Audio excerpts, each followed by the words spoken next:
Hey everybody, my name is Marcus, and in this video I will show you a simple way how you can message someone in OnlyFans. So let's start. The first thing you want to do is just be in OnlyFans and open an account. And right here, when you're gonna open an account, you're gonna see like the message here, right? So you want to click on it. And right here, you're gonna see tab and message. Hey there. And you can simply send it. So have it, like if you're gonna tip it, I don't know, and send a message with it, you're gonna be on top. So this is something you need to keep in mind.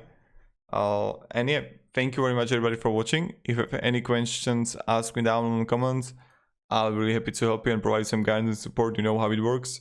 And yeah,